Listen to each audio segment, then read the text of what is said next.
This is In the Trenches, broadcast 18. Welcome to In the Trenches, where entrepreneurs, artists, writers, designers, inventors, warriors, and leaders share their stories of doing the hard, creative work that impacts all of our lives.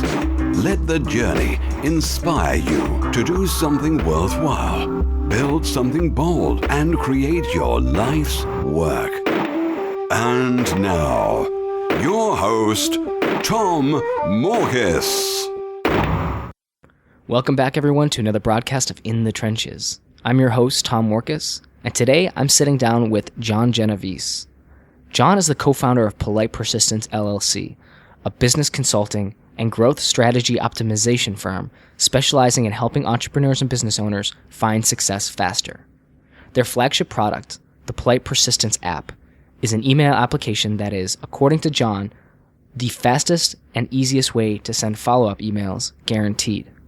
In today's broadcast, we go in depth on why this claim isn't an exaggeration by showing you how the Polite Persistence app works, how John has bootstrapped his startup from nothing, yet has managed to get the attention of hundreds of entrepreneurs and business owners even though they have yet to launch their final product, and the step-by-step process he's using to do it.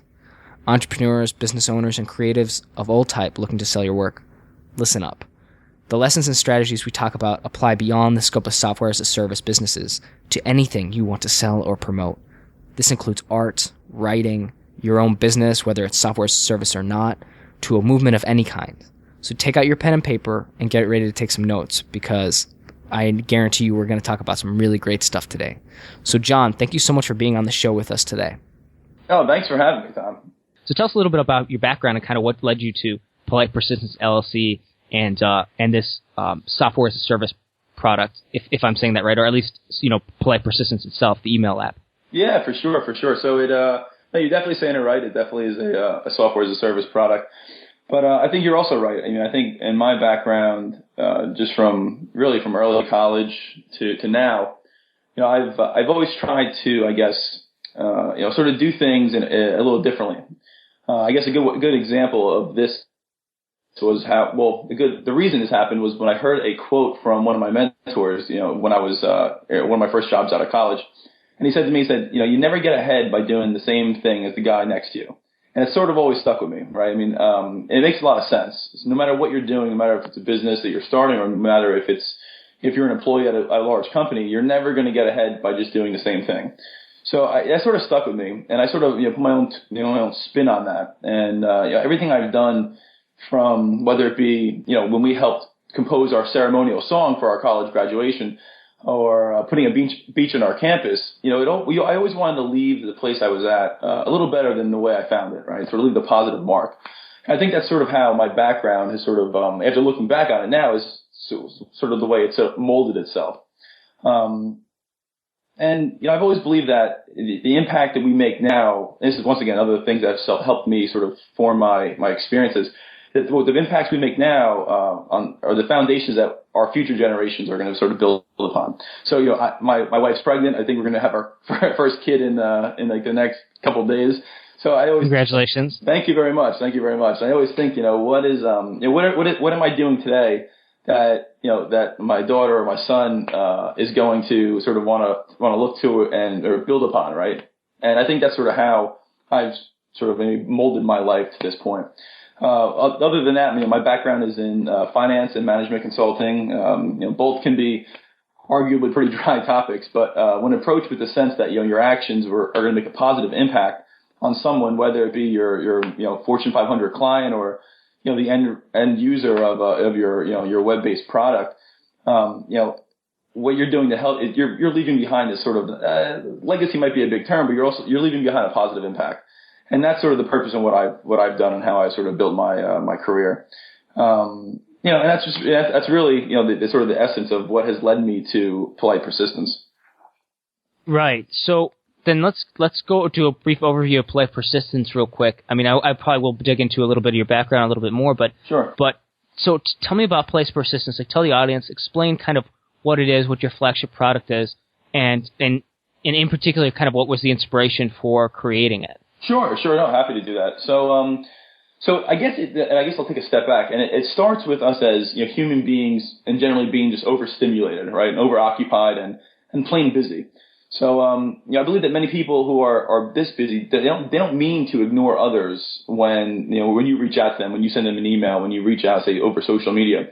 But life gets in the way sometimes, and our attempt at human interaction, falls by the wayside, and it shouldn't have to be that way.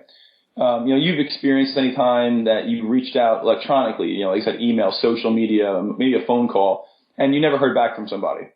The example that sort of happened to me to sort of lead me to Polite Persistence was, I mentioned I work in the management consulting space, so I work in business development, and I would make an effort to be at different trade and industry events whenever possible. And at these events, I would leave with anywhere from 10, 20, 50 business cards sometimes. But in the past, my personal rule of thumb has always been, go home, pull out the business cards, slap them on the desk, connect on LinkedIn, and send a follow-up email. But then at that point, this is sort of where the wheels would fall off, right? Because I would only be able to continue the conversation with individuals who got back to me. And those who didn't get back to me after that first follow-up email generally just, faded away. They sort of, fell into some black hole somewhere, never to be communicated with again. And this is what I hated. Because, come next week, I'm going to another big event, meeting another 10, 20, 50 people, getting more business cards, and I'm following up with them. But by that week, all the people I met last week, if they didn't get back to me, then they faded away, right? And this issue I was having all the time, and I couldn't stand that these relationships were sort of, potential relationships that could have advanced my business were literally just falling away because I couldn't follow up with them. I didn't have enough time to actually follow up with them. So now back to my point, right? People are busy, and I believe that no response is unacceptable. So, basically, the difference is if someone doesn't respond to you, that is not acceptable in my eyes. I'd rather have someone tell me they're not interested than just not respond to me at all. And because people are so busy, I have to assume that for the livelihood of my business, that for the livelihood of my business, that if you're not going to respond to me, then I'm going to have to follow up with you out of courtesy, just to give you another chance to respond, right? So really, you might be, sure. Yeah. And feel free to interject with any questions if you want. Well, yeah. I have one actually that as you were talking, it made me reflect on something, and it's this concept that you mentioned that people are busy, and it's like, yes, absolutely, I can testify to that in my world. Especially, if you're doing stuff online, you make a lot of connections online, chances are you deal with hundreds of emails a day. And so definitely sometimes, like, as much as I try to stay organized, stuff slips by. So, and I always feel terrible because I try to be one of those people that at least responds, even if it's with a no. What I'm curious about though is, I wonder that sometimes people might not respond to something because, well, they don't care, or they don't want to talk to you, or they don't like you, or at least this would be a fear I might have. I might think to myself. So tell me, correct me if this is a limiting belief when I finish the question. But so there might be people that I think that, well, if I send an email and they don't respond, maybe they just don't want to hear from me. So I'm curious, what is, like, in terms of that, like in terms of like that fear that somebody might have, like I might have that if I'm thinking about like somebody like a big name that I'm trying to reach out to and he doesn't get back to me.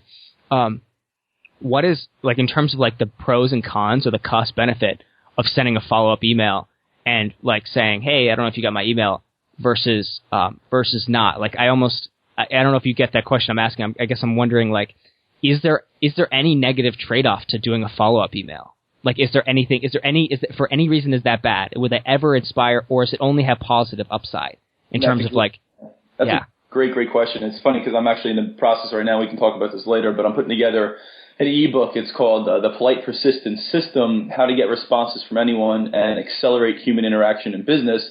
And I literally just got done writing the chapter about that exact question, because that question does come up, right? When when you start talking about the world of follow-up, whether it be by email or just in general, there's always somebody to say, well, I don't want to come off as annoying, right? I don't want to be rude. I don't want the person I'm reaching out to think that maybe not being professional.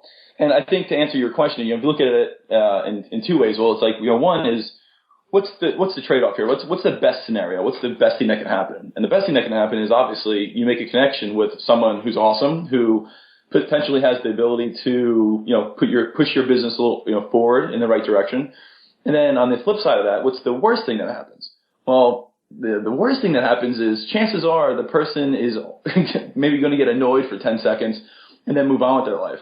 Right? I mean, the chance of someone truly, as long as you're being polite about your follow-up, and by polite, I mean, you're not, your next follow-up email is not saying something like, oh, hey, thanks for getting back to me before, or something like snarky like that. As long as you're being very polite and professional, there's no reason why someone's going to, sort of go to the blogosphere and be like, hey, this guy, John Genovese, followed up on me way too many times and you should not like his brand. Like, that's just not going to happen, right? I mean, it's just not realistic. Right. Most people are gonna, they're gonna be like, oh my God, this guy followed up on me again, like, and they're gonna click delete. And eventually, what I talk about in our system is, eventually at some point, it's called basically we play off the mere exposure effect, right? So the mere exposure effect basically states that it's a psychological theory that the more you see something, right, the more you are exposed to something, the more familiar you get with it, and then the more apt you are to sort of accept it. So the more times you're following up with somebody, the more they're getting used to seeing your name pop up in their inbox, right? The more they're getting used to sort of seeing if they're clicking through to your email, they're sort of seeing what your message is. And what you want at the end of the day through all of this is to get a response. So whether it's a positive or negative response, you just want a response. I'd rather personally have someone, I email them one time, them say to me, hey, not interested, and then I cross them off my list and move on to somebody. Then, of course, me have to follow up, 8 to 10 times with someone just to get that same response. But the problem is, it's not a problem, but the thing that we have to realize as we move into a world full of, marketing noise is that this kind of outreach, this kind of systematic approach of following up is quite necessary, and it's going to be a fundamental skill as we progress in our businesses over the next decade. Yeah, well, it's interesting because, again, as you're talking, I kind of did a little sketch out right now. It's almost like there's like this, that you could create almost like a quad chart out of this and say there's going to be two types of people in the world, the people that want to hear from you and then the person that doesn't want to hear from you. And if you don't follow up with the person that wants to hear from you, you lose. But if you follow up with him or her, you win. If you don't follow up with the person who doesn't want to hear from you, it doesn't matter. And if you do follow up, it also doesn't matter. So it's almost like the dichotomy there is like saying that if they want to hear from you, you only lose if you don't follow up. Is that about right?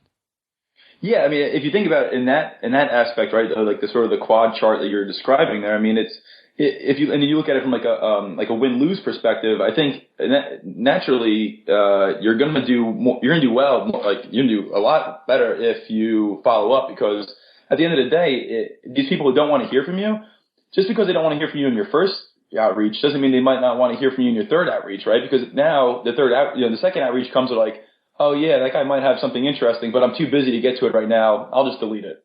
But now, a week later, you send another follow-up. This guy's like, you know what? I wanted to get back to him last time. I have a little bit more time today. Let me see what he's all about. And then he clicks through, right? If he doesn't like it, then, so be it. But at least you have that systematic approach to getting in touch with him. Or interesting. Yeah. Yeah. No, that makes sense. And so I have kind of two questions. You can take either or. Well, I'll start with one, and then if I get back to the next one. So as far as like those emails are concerned, the nature of the app, is, as best as I can understand it, and again, correct me if I'm wrong, is that, I'll send an email to somebody, and at the same time that I'm sending the email to somebody, I can compose my follow-up messages and plan them, kind of pre-send them, or schedule them, is a better word, sorry. Schedule them for future send if they don't actually respond to that first email, or the second one potentially, right? So that's conceptually about how it works, like practically speaking. Yeah, I mean, if you want me to quickly just go into sort of how it actually operates, I'm happy to do that. I mean, let's do that.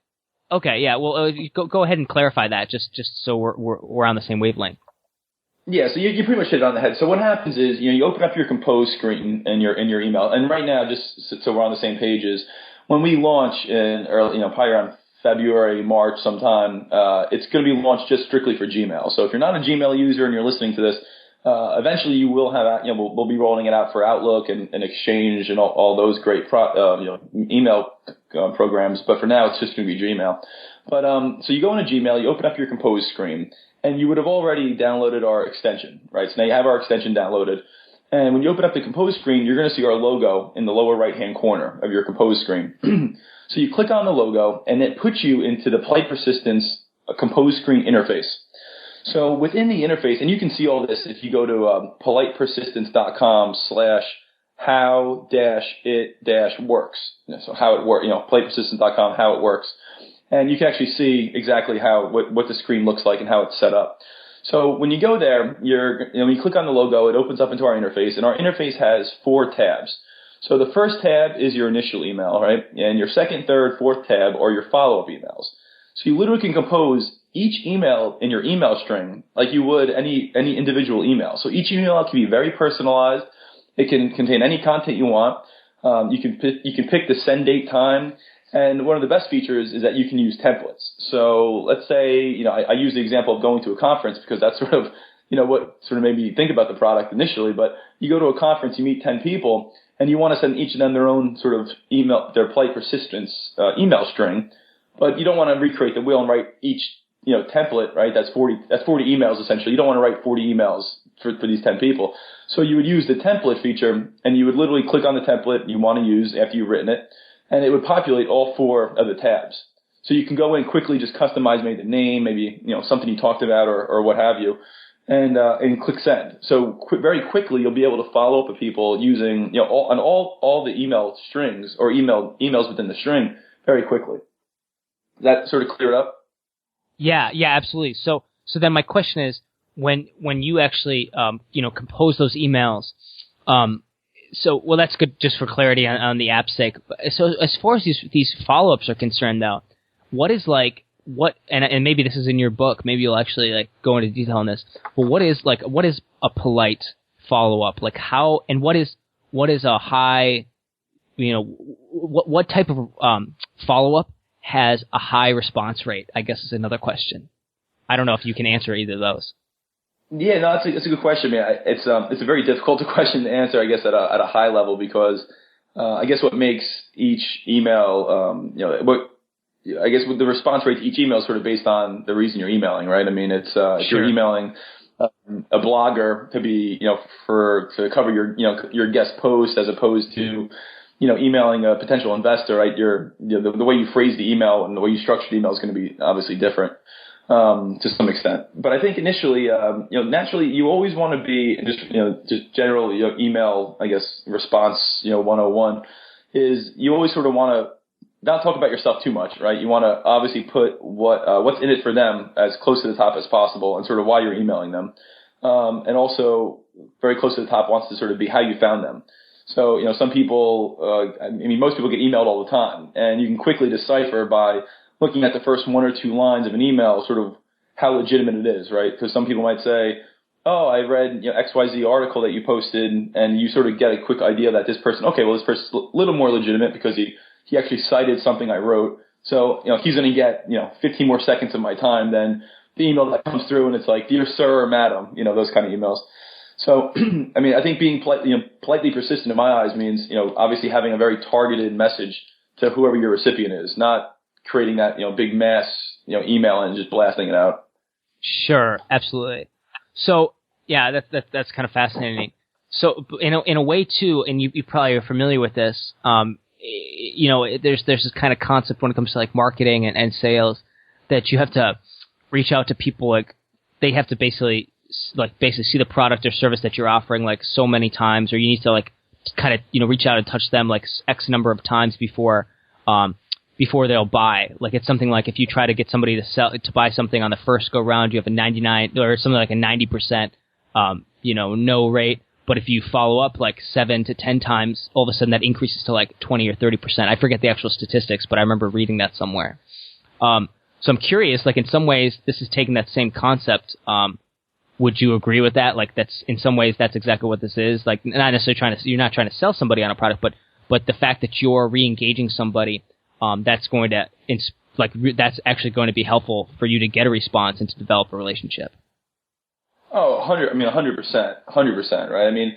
The way we look at it is, and the way I look at it is, if you're emailing somebody and and they're not getting back to you at that very moment, in my eyes, it's not because they don't want to get back to you. It's not because they want to ignore you. It's because they're busy. At the end of the day, you can come up with 50 reasons why someone won't email you, but for the most part, it usually somehow leads back to them being busy. Because even if they're not truly interested, the reason they're interested is because their time's valuable. And if they had more time, maybe they would take a second and a little more, a couple seconds to read through your email and sort of maybe see how it applies. But the reason they're not getting back to you is because initially they just think that, whatever your initial message is maybe isn't worth their time. So like this goes back to that mirror exposure effect, right? So, how can you make yourself more perceive that what you have to say is worth that recipient's time? And the way to do that is by following up, right? So the more times you can actually put yourself in front of that person, whether it be through an inbox, whether it be through a LinkedIn request, whether it be, and this is sort of part of our Polite Persistence system, is what we call the surround sound marketing approach, right? So surround sound marketing, the original surround sound marketing is when, and I think Tim Ferriss, if anyone who's ever read Tim Ferriss's books, the 4-Hour Work Week and all that stuff, he has a couple interviews about how he's actually used the surround sound approach to promote his book launches. And essentially what it comes down to, right, and what he said is, he's going to go out there and he's going to go to some of the biggest blogs, and he's going to coordinate a post to go out roughly around the same time. So what happens is for the user or for the recipient, for the blog reader, is you get this sense that Tim Ferriss is everywhere, right? Oh my God, I saw it on Mashable, I saw it on TechCrunch, I saw it on all these different blogs, and he sort of blocks out all the other marketing noise. So that's the surround sound principle at a high level when you're reaching out to the masses. But my thing is, well, why can't you leverage that surround sound principle for the individual? And another guy who runs in the same sort of circles as Tim Ferriss is Noah Kagan, the founder of AppSumo, and he has this thing which he calls the quad bomb, where it's if he's trying to get a response from someone, he advises some of his students to a 4-step approach where, and this is sort of validates the Polite Persistence methodology, right? Where he'll first send out a LinkedIn message, then I think it's like an email, then a tweet, and then a Facebook message or something like that along those lines. So we use that, and that's essentially our principle in a nutshell, but there's a very targeted way to do that. So if you're reaching out, so one of the things I'll do, right, is, and I think I'm not sure if I did this with you, Tom, but I have a virtual assistant, and part of our Polite Persistence approach and Polite Persistence system is that I give my virtual assistant a very strict task, with a very strict set of steps. And the first step is connect with this particular individual on LinkedIn, and then regardless of what happens, depending on if they accept it, they don't accept, maybe they get a different type of email template. Then at the next thing is, okay, well now they don't get back to you, then you're going to get hit with a tweet, and if they don't get back to you, then maybe you go through on Facebook and respond to one of their posts that they've posted on their Facebook page. Okay, then they still don't get back to you. Then maybe it's another email. And it goes through this process, but by sort of automating it with the power of a virtual assistant, it makes it very, very, very seamless, and it makes it very, very easy for you to keep up on it. So that's essentially the Polite Persistence system in a nutshell. It makes it very efficient. Yeah, that's very cool, and it's manageable then. That's interesting. So I'm curious, like as far as this company is concerned, because I remember before we actually we started the recording, and I think I was talking to you on email a few weeks back, talking about like lean methodology and kind of how you were starting this business. And I'm really curious because anytime I talk to a founder about something, I'm always curious about how they get it off the ground, because getting that momentum and starting from scratch or whatever, it seems to be like some of the hardest part of business. Like once things are rolling and you have certain income coming in and you have your sales funnel set up, I mean, there's definitely, you have your own problem sets to deal with then, but I'm just always very curious, the person who's starting something new. So if you wouldn't mind, walk us through like this, the actual creation of Polite Persistence, if you wouldn't mind. Like how'd you go about it? How'd you validate this idea, before you built it? No, sure. Great question. So, big fan of the Lean Startup, right? By Eric Ries, read his book probably like 5 times. And we applied his principles to Polite Persistence to prove our MVP. So, essentially our MVP was to see if users want a better way to personally follow up over email. And I'm not sure I don't think I said it earlier, but, I'm not a coder or a developer.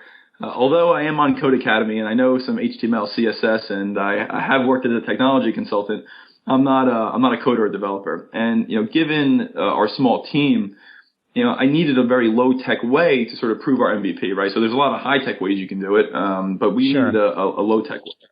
So my goal was to go to different events, and like local technology events, and talk with 100 people face to face about what we're doing, about polite persistence. And just through casual conversation, right? When someone says, "Hey, what do you do?" I'm a technology startup co-founder, and here's what we do, blah, blah, blah, that kind of thing. And then at some point in time, without even asking if they're interested, you usually get a feel for someone really quick if like how they react to what you're sort of working on.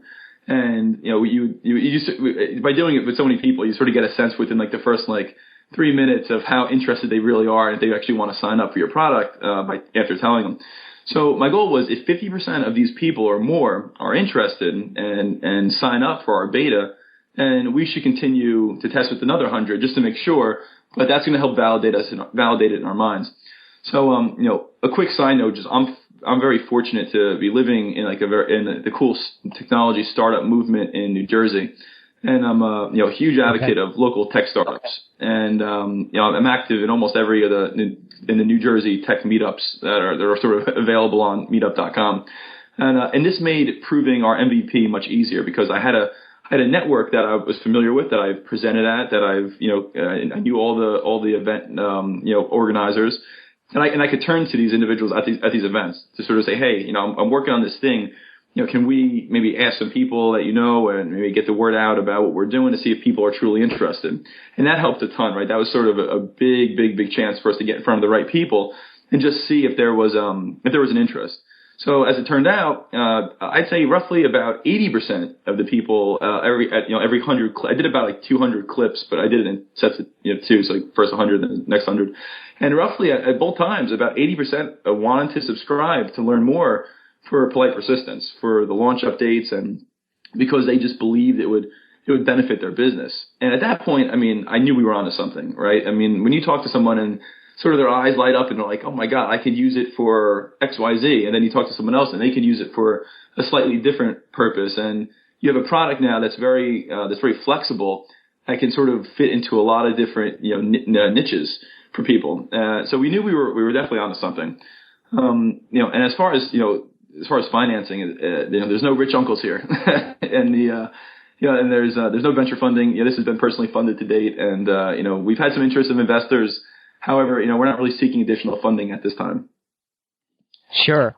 So I'm curious. So you went out and you validated the interest at least, and then I'm guessing when you went to those meetups, you probably got their contact information to follow up with them appropriately enough. Is that true? Yeah, that's very true. That's very true. Okay. Yeah. So you were building, so in a lot of ways what you were doing is you were going out and you were sourcing potential future customers. Is that about right? 100%. Yeah. Because even though these guys, so what would happen is we would, when I would get these guys, I'd go home and I would, connect with them on LinkedIn and send them that first follow-up email. Every point, so we tweaked our emails to say, hey, listen, we want to give you a free beta license. It's almost like a no-brainer, right? It's like if you're interested, of course you're going to sign up for the free beta. So that gave them an incentive to say, oh yeah, I'll subscribe. Why not? I'm going to get a free beta. This thing sounds like I can use it. And that was essentially, sort of our pitch. And it still is essentially our pitch while we are in, pre-launch mode, right? Whenever I talk to someone and I explain it to them and they're interested, I think, oh, well, if you want a free beta license, just, let me know and then subscribe. And it's worked pretty well so far. Okay, sure. So now my question is, as far as that's concerned, so there's also this kind of concept though that I've seen people, discuss and debate, is the concept of, getting somebody to opt in is definitely good. Like that's in my opinion, that's like step one. If you can get somebody to opt in, okay, good. You've just entered them into the sales funnel basically. So I definitely get that, but I'm curious about the idea of like giving something away for free, if that doesn't do it a disservice and doesn't allow you to validate a certain price point right away. What are your thoughts on that? Like obviously you guys are going forward with the strategy, so I'm just curious what your thought process is. No, great question. So we have a couple different categories of people who are going to be using the product when we go live. And so starting with the highest level, the most users right now is these are our general users, right? So these are guys who have found us online through different blogs that have been posted about polite persistence, have just gone to the website and subscribed, right? So these guys aren't necessarily getting any types of free betas. they're gonna when we go live, if they want the product, they're gonna sign up for our, they're gonna download it for free. It's, so Polite Persistence is a freemium model. You can download it and use it for free, and then if you want to upgrade, you can do so. So that's that first group, right? And then the second group of who are going to be using it are our public beta, or free public beta. So our users, and these are individuals who, I've come across it and had personal connection with. So, for example, yourself could essentially be a free public beta user. Mm-hmm. These are guys who I met at conferences. These are people who, I just meet around and maybe I connect with online. And as sort of just a courtesy to say, hey, listen, if you're interested, I'd be happy to give you, a free license to try for a month. And it's unlimited, so if you like it, great. If not, you can obviously not have to renew it and move on with your life. Or if you like it, you're going to continue it. And then the third group are the private beta. And these individuals are guys who have come to me and have really been passionate about what we're doing, really want to sort of take an active step in the launch of the campaign. And to do so, they're sort of working with us by whether they're putting a badge on their site or writing a blog post about us. And these guys are getting access to the free private beta. So we have a couple different groups. So to answer your question, how do you validate the idea when you go live as opposed to just giving it away for free? I think, we're going to validate it through a lot of the guys who are just subscribing in general. But I also think I would be completely fine with if every single person used it for free for that first month. We're going to know really quick if it validates on that second month when people have the option to continue with their service and pay for that plan, or to ditch it. So, sure. Yeah. So I'm curious, and I don't know if you actually have this squared away yet, but in terms of pricing, have you figured out what your, various like pricing tiers or mechanisms will be? And if so, or if not, I guess either way, like if you've already developed them, what was your thought process behind the different price tiers that you created? And then if you haven't developed those yet, like how you're going to charge, what is your thought process going into that in terms of like, how do you price something like this, right? Like what is Polite Persistence app worth to me, right? What is it worth to the end user? So how much, you know what I mean? So like I'm just curious. I'm just saying that out loud. So I'm curious, like how do you, from the developer's perspective, price such a product? That's a tremendous question. If I had the answer to it, I think I would have probably had maybe a better pricing model. But initially, not being a developer, right, not having access to the infrastructure to test something like this before it's even live, it's a rather difficult question, right, to answer. So the way we went about it is, we looked at sort of what our competitors are doing, like I think a lot of startups generally do, which is a very smart approach. And what are our competitors pricing their products at? What are they offering for that? And let's sort of use that as a foundation and then go from there. So although at the time of this recording, it's like early January, we don't have the pricing posted yet, so we're still sort of ironing that out. Right. I'm happy to talk about numbers but just disclaimer, they might change. So the first plan after you upgrade from the freemium model is $4.99, and what that gets you is it gets you access to the four string email functionality. So when you, like I was saying, you open up, you get the 4 tabs. You can send an unlimited number of Polite Persistence emails, each containing 4 tabs in the email string. Now, if you let's say you want to send that 5th tab in the email string, or that 6th, 7th, 8th, 9th. Let's say you want 10 individualized, personalized emails to go out to a particular individual. Then you're going to want to upgrade to the sort of the professional plan, which is $14.99 a month. And that also gets you unlimited Polite Persistence emails, but now you don't have a limit on how many are in your string. You have unlimited emails in your string. You can also have any one of those particular emails in the further $14.99 upgraded plan. You can have any one of those emails be a continuous email. So, for instance, if you want your 6th email for the same email to be sent out, say once every 10 days for whatever reason, then you can set that functionality to do so. So those are sort of the way we're structuring. And the way we look at our competitors, you look at Boomerang. I'm sorry. Oh no, go on. Sorry, I was just agreeing with you. I'm just like fascinated by it. Go on. No, so you look at our competitors, and you look at and I'll talk about competitors for a second. This market is pretty crowded market. I mean, but I also think for good reason, right? I mean, I think we've all heard it. Email is broken, so there's a lot of awesome companies out there doing pretty cool things when it comes to, sort of simplifying and making email more productive. So, you might be saying to yourself, like, there's tremendous tools out there like MailChimp and Boomerang and, ToutApp. And you're definitely right. I've used probably almost all of them. Everything from Yesware, Salesforce to all those guys. Even, originally I was using a lettermelater.com, which was, a very simple website, but it was before, Boomerang came out with their ability to send an email later. So, and there's many more, right? But, what I don't want to do is I don't want to go and I don't want to throw, if I meet 20 contacts, I don't want to go and throw 20 contacts into my email marketing platform because, first, they didn't ask to be on my newsletter, right? And second, it's just not personal. So you can't, email marketing is not a very effective way to keep in touch with people on a one-to-one basis. Next, I'm not going to go and set 20, 30, 40, 50 follow-up reminders, using Boomerang or follow-up CC, because at the end of the day, I need to manually follow up with those people, say, 50 times. Well, see, what's happening is our current email status quo states that in order to follow up effectively, we have to set follow-up reminders. And I don't agree with that because every time I send an email, set a follow-up reminder, don't get a response, and then am alerted to follow up again, I'm wasting time, energy, and resources.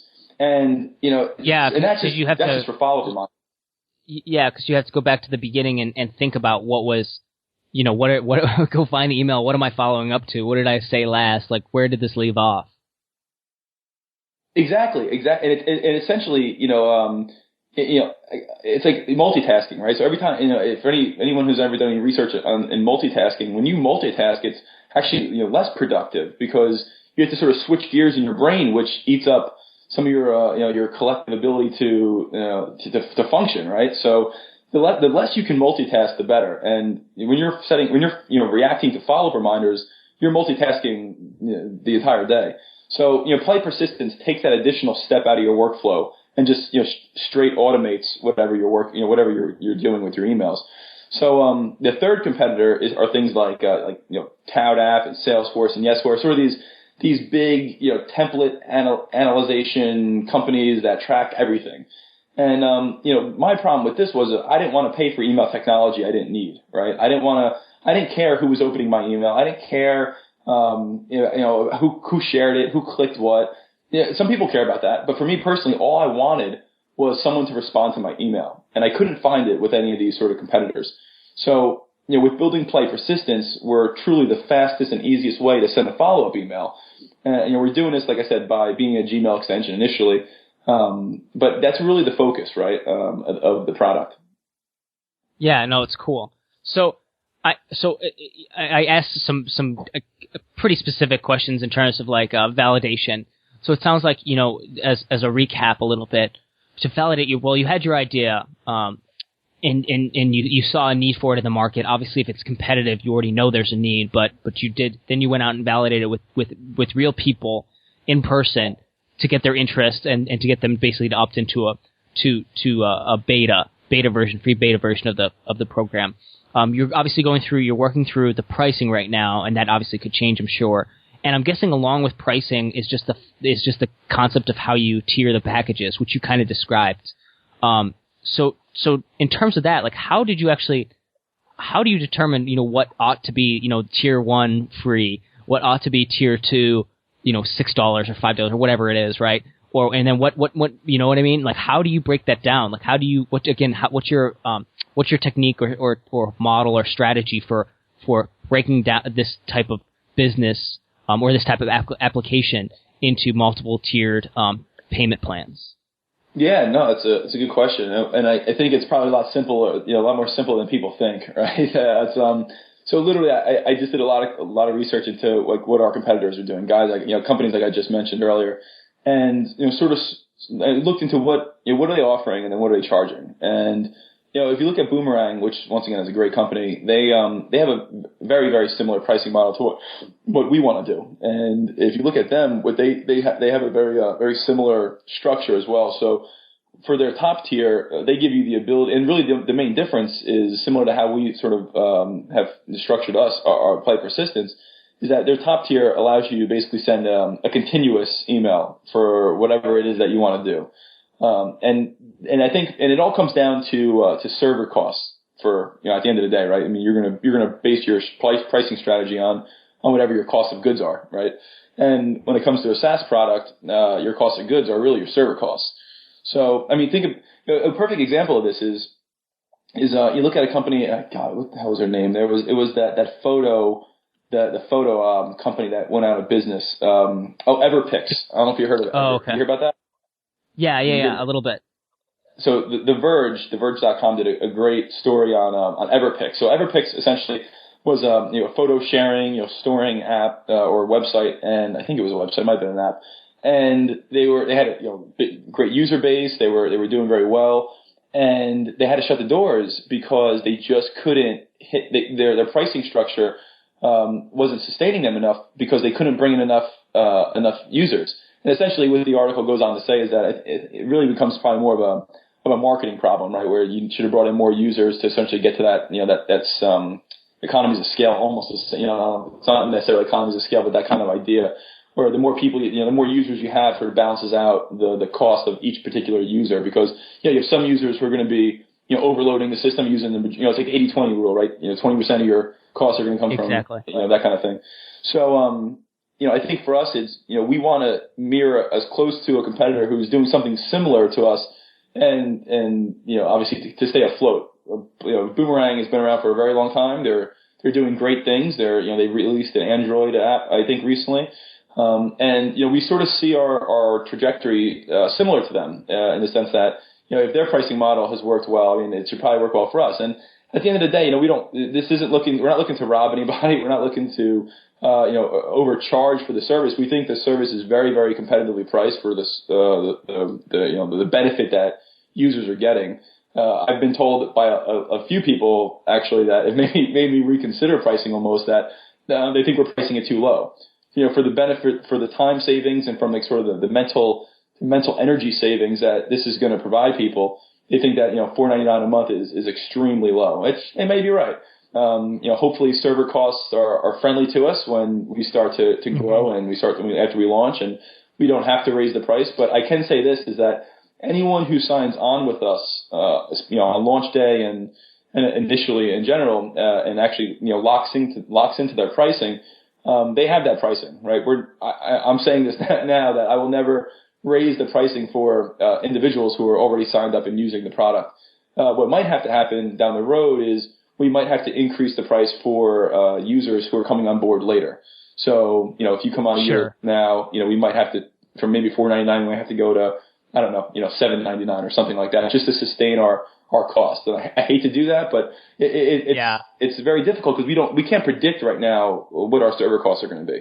So that's where we're at. No, totally understandable. I even when you were saying that initial cost, I was like, wow, that's it just seemed pretty cheap from my perspective, which is why again I asked you about the pricing, how you guys went about pricing and creating those tiers. I just find it pricing is just always fascinating to me.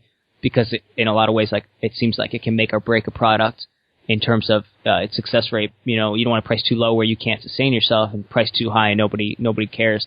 But it's interesting. Yeah, I also liked the fact that you mentioned multiple times, like talk about competitors and using them to educate yourself on how you ought to build your own company.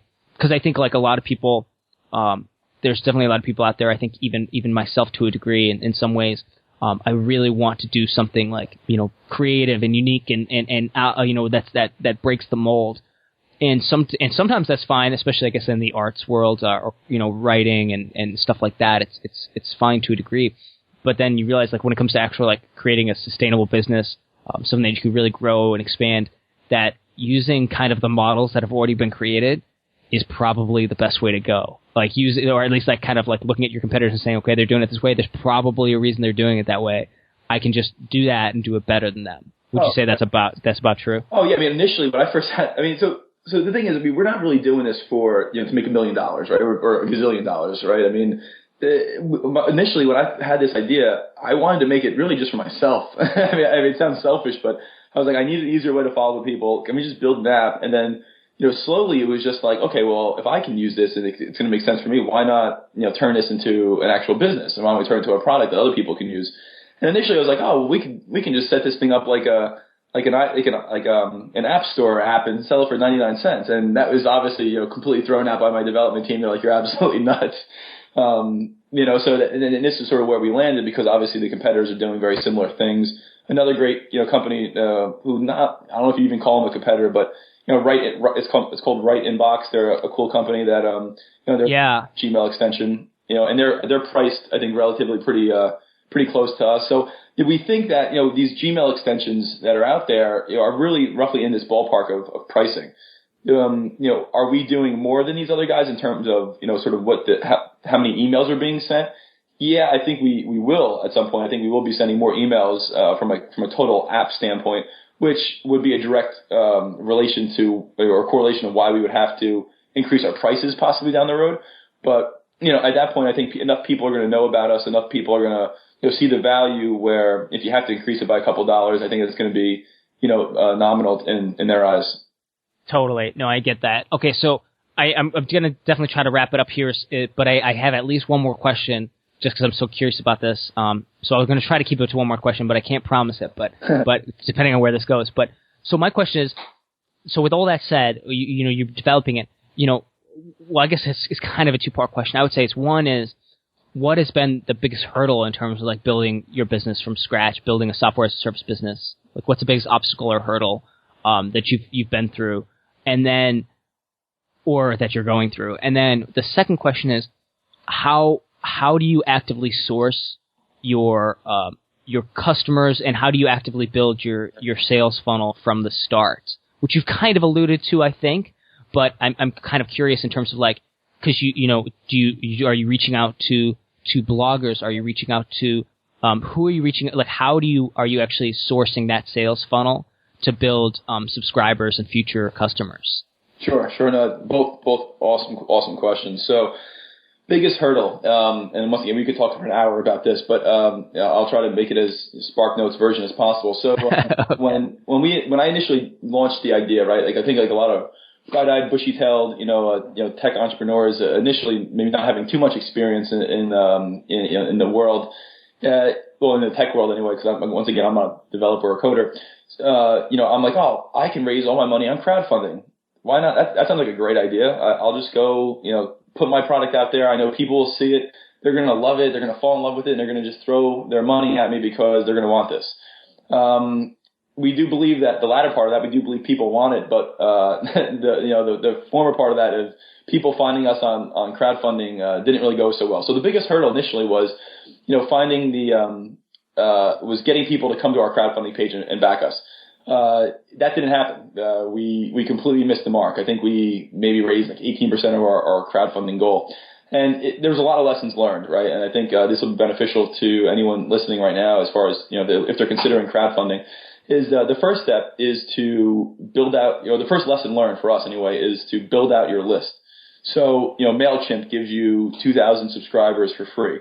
I recommend everybody, if you're considering crowdfunding, to use your MailChimp 2,000 subscribers as a prerequisite before you even consider crowdfunding. So if if you can't get 2,000 subscribers on MailChimp, how the hell do you expect to go out there and blow the hinges off of the door for your product if people, if you can't get 2,000 people to subscribe?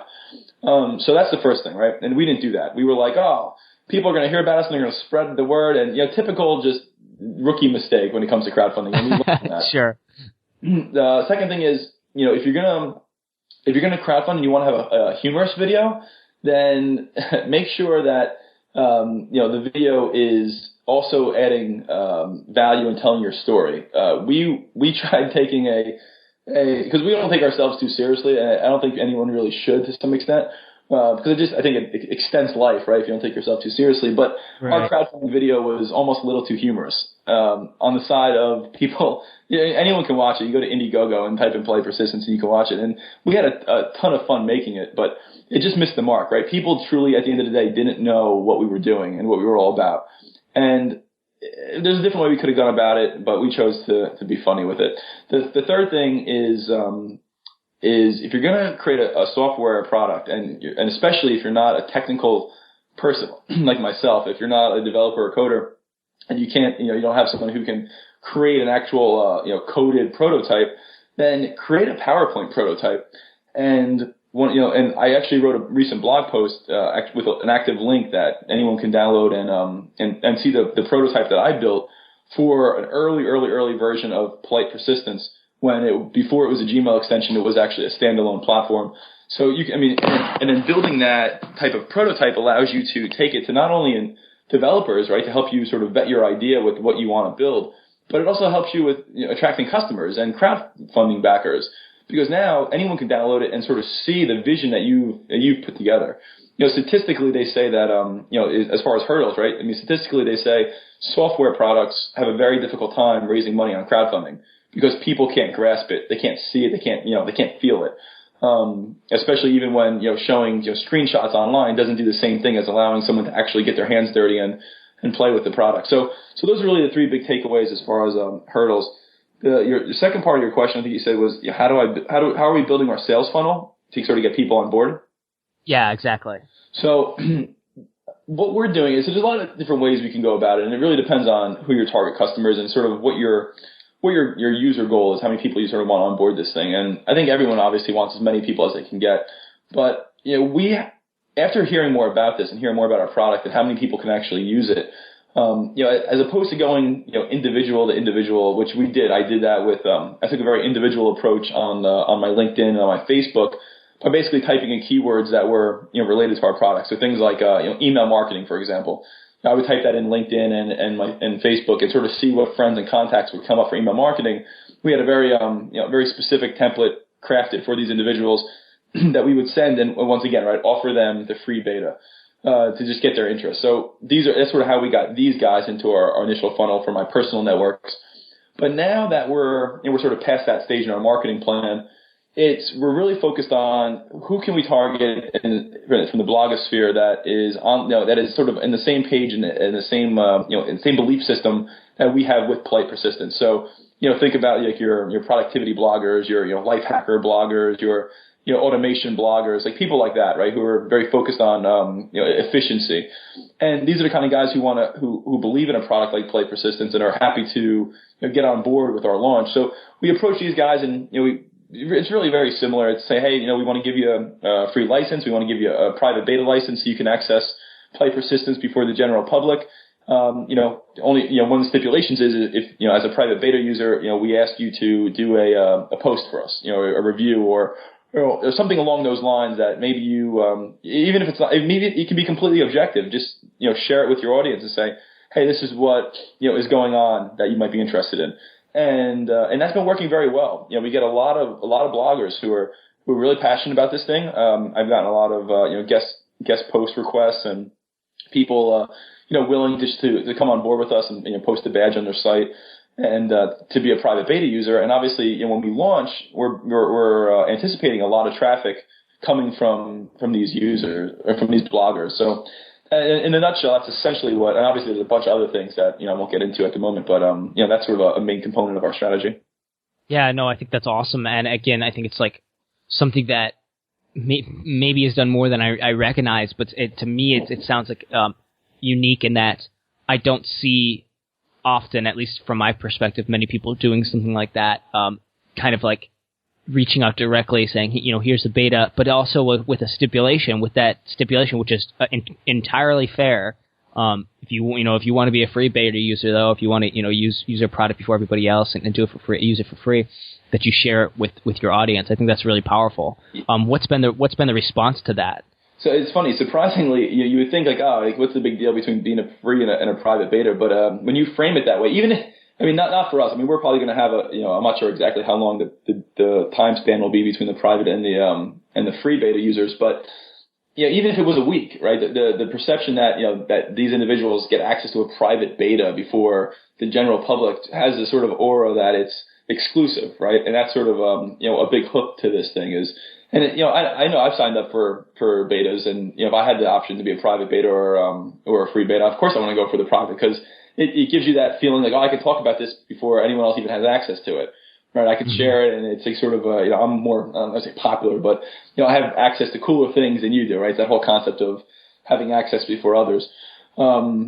So that it's definitely worked well. I mean, I think people are definitely hopping on the private beta bandwagon at this point in time. But the other thing I'll say too is another part of our strategy is to take a very niche marketing approach at it. So not every product can do it because some products are focused specifically on their own niche, right? But if you have a product that can sort of go cross niche, you should do it. Where I was speaking with a potential business partner today, actually.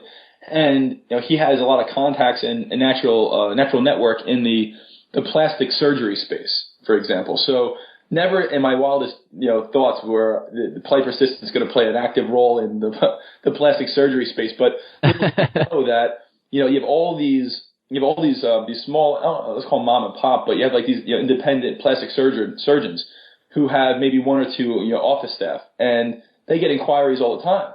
And from what I understand, their marketing is horrible. They don't know how to follow up with people. They don't know how to keep in touch with potential leads. So something like this that we're going to craft. We're actually going to part of our, because Polite Persistence is also part consulting company. So part of the consulting that we're going to do for these guys is actually craft unique templates specifically for them, specifically for their target customer, and help them acclimate into a Polite Persistence methodology, a Polite Persistence system. And that idea, right, that concept of doing it for plastic surgeons can be applied to almost every niche out there. So whether it's real estate agents, which, by the way, I just found out the other day that real estate agents are drooling over this thing because when they go to an open house, they have all of these potential customers coming in and they leave, right? So they're getting access to all these leads, all these hot buyers, but they have a very inefficient way of following up with them. So Polite Persistence essentially could be their follow-up system right out of the box for keeping in touch with their potential customers. I mean, and that's just one. Those are just two of obviously a bunch of other niches that this could really play in. So having a very niche marketing strategy makes a lot of sense as well. Jeez, no, that's awesome stuff. Well, since we're closing in on the hour, I'm gonna cut it off just for the sake of probably the listeners in terms of like.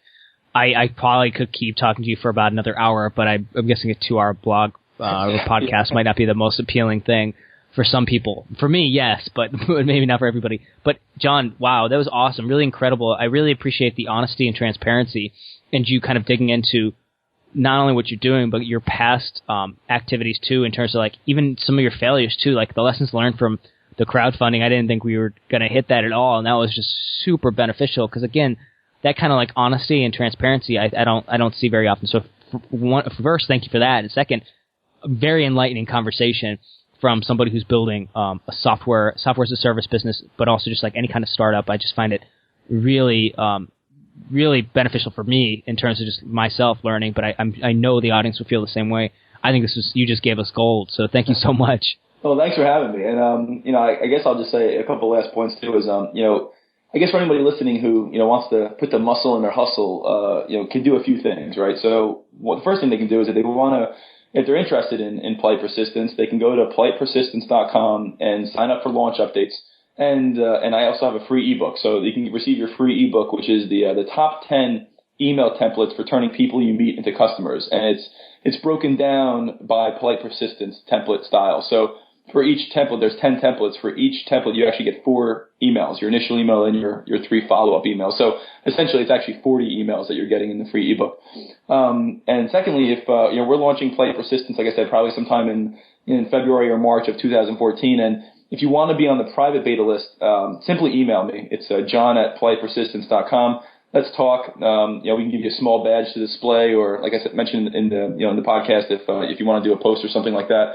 We can definitely talk about it. So, that's really it. And like I said, Tom, thanks for having me. I really appreciate this. And, the thing to remember is, anything is really possible with persistence and passion. And I really believe that.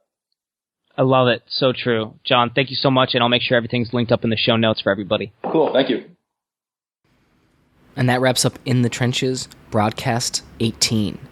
If you're interested in checking out the show notes and finding out more about John and Polite Persistence and possibly getting on his private beta before they actually release the product, go to tomworkus.com/broadcast18. That's the number 18, 1-8. Thank you so much for listening. I really hope you enjoyed today's broadcast. again, I try to get people on the show that I think, one, that I can learn from, and by extension that you guys and everybody listening can learn from. So if you enjoyed today's broadcast, share it with somebody who you think would be interested in it, and who could learn from this kind of process of starting a business from scratch. And I think it extends beyond just people, entrepreneurs, or business owners, to creatives of all types. So if you have a writer friend or an artist or somebody you know who's trying to create something and get their name out there, maybe share this actual interview with them, because it might get them thinking in a particular way about spreading their message and getting their ideas out there and promoting their work in such a way that they can make a living off of it, which I think is one of the greatest gifts that we can give, creatives of all types who are trying to create great art. But then also, again, don't ignore your entrepreneurial friends and those people who are small business owners trying to expand their reach and impact. I think this interview is perfect for them. So if you enjoyed it, share it with them. Share the link, tommorkes.com/broadcast18, or just go to tommorkes.com, check out tommorkes.com/inthetrenches, and you'll find all the episodes that I've ever created, and they can listen to them right there. Another option, of course, is going to iTunes and subscribing, which I would appreciate you doing, and leaving a review. But of course, only if you have time and only if you enjoyed the episode. But yes, any reviews or ratings that I get on iTunes helps me promote this podcast and helps me spread it to a wider audience. So thank you so much for listening. I hope you do get a chance to share this with somebody you know, and also get on iTunes to leave me a rating and review, and I would really appreciate that. Other than that, stay tuned for some more great episodes coming up. We'll be posting on a weekly schedule this year in 2014, something I wasn't able to do in 2013 because I just didn't have the bandwidth to do it, but I'm actually bringing on extra staff to help me out now with some of the production elements of this podcast. So expect a lot more stuff, a lot of it geared towards startups and creative pursuits. So if you liked this interview, stay tuned for a lot more. And again, I would actually love to know your comments. So feel free to email me too, tom@tommorkes.com. And I always, always, always appreciate feedback of any kind. Even if it's a critique or you want me to do something differently, it helps me improve future episodes. All that said, thank you so much. I know this is a long interview, but I think this kind of in-depth stuff is way more worth your while than a shorter interview. If I'd cut this off at 30 minutes, for example, I don't think we would have gotten it as in-depth with the content. So I really want this stuff to be educational. So again, give me feedback if you enjoyed it. It's really important for me on how I plan to expand the reach and impact of this podcast and how I focus it for 2014. Thank you in advance for your support, and thank you for being a listener. This is Tom Morkes. If you're listening to this, you are the resistance. Thank you for listening to In the Trenches. Your creative work doesn't stop here. Join the resistance, the small but growing army of entrepreneurs and artists putting a dent in the world at www.tommorkes.com. Never fight alone. Join the resistance.